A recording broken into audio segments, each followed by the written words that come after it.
Pulivendula medical కాలేజీకి సంబంధించి గత నెల రోజులుగా వైఎస్ఆర్ కాంగ్రెస్ పార్టీ ఆధ్వర్యంలో రాష్ట్ర వ్యాప్తంగా మెడికల్ కాలేజీల ప్రైవేటీకరణకు వ్యతిరేకంగా వైఎస్ఆర్ కాంగ్రెస్ పార్టీ గడిచిన నెల రోజులుగా పోరాటం చేస్తూ ఉంది.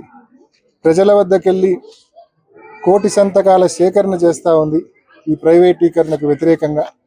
మరి ఇంత పెద్ద ఎత్తున ప్రజల్లో ప్రైవేటీకరణ పట్ల నిరసన వస్తే, ఇంత పెద్ద ఎత్తున వ్యతిరేకత వస్తే కూటమి ప్రభుత్వానికి కనీసం చీమ కొట్టినట్టు కూడా లేదు. ఎంత తోలుమందంగా వాళ్ళ ప్రవర్తన ఉందంటే, నిన్నటి రోజున పులివెందుల మెడికల్ కాలేజీలో ఏదైతే జగన్మోహన్ రెడ్డి గారు ముఖ్యమంత్రిగా ఉన్నప్పుడు ఆ బిల్డింగ్లన్నీ పూర్తి చేసి హాస్పిటల్ అక్కడికి తీసుకొచ్చి మెడికల్ కాలేజీలకు కూడా సీట్లు మంజూరు అయ్యాయో ఆ సీట్లు వద్దని చెప్పి వెనక్కి పంపారు. ఆ మెడికల్ కాలేజీలో ఆ హాస్పిటల్లో అత్యాధునికమైన ఎక్విప్మెంట్ను జగన్మోహన్ రెడ్డి గారు అప్పట్లో మరి పర్చేస్ చేయడం జరిగింది. ఆ గవర్నమెంట్ పర్చేస్ చేయడం జరిగింది. ఇవాళ ఈ కూటమి ప్రభుత్వం వచ్చిన తర్వాత నిన్నటి రోజున ప్రభుత్వము పులివెందుల్లో ఉన్న అత్యాధునికమైన మరి పరికరాలన్నీ కూడా, ఎక్విప్మెంట్ అన్నీ కూడా గుంటూరు కని కర్నూలు కని వాళ్ళు షిఫ్ట్ చేస్తూ ఉన్నారు. అంటే నేను అడుగుతా ఉన్నా, ఇంత ఘోరమా? నెల రోజులుగా ఇంత పెద్ద ఎత్తున ఈ ప్రైవేటీకరణ పట్ల మేము నిరసన తెలుపుతా ఉన్నాం, ప్రజలు నిరసన తెలుపుతా ఉన్నారు.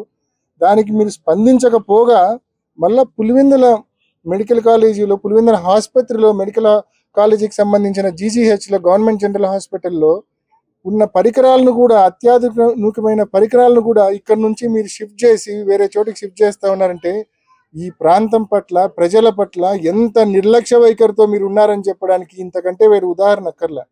పులివెందుల ప్రాంతంలో ఉన్న సోకాల్డ్ ఈ టీడీపీ నాయకులు, ఇన్ఛార్జి, లేకుంటే ఈ జిల్లాకు సంబంధించిన టీడీపీ నాయకులు, వీళ్ళందరినీ కూడా నేను గట్టిగా అడుగుతా ఉన్నా, ఎంతసేపు ఈ జిల్లాలో అన్ని నియోజకవర్గాల్లో మీరు అధికారంలోకి వచ్చినప్పటి నుంచి ఎంతసేపు డీలర్షిప్లు బీకినామా లేదా, వైఎస్ఆర్ కాంగ్రెస్ పార్టీకి సంబంధించిన ఫీల్డ్ అసిస్టెంట్లను బీకినామా లేదా, లేకుంటే అంగన్వాడీ ఉద్యోగులు బీకినామా లేదా, లేకుంటే యానిమేటర్లు ఉద్యోగాల నుంచి బీకినామా లేదా? ఈ కాదండి మీరు చేయాల్సింది.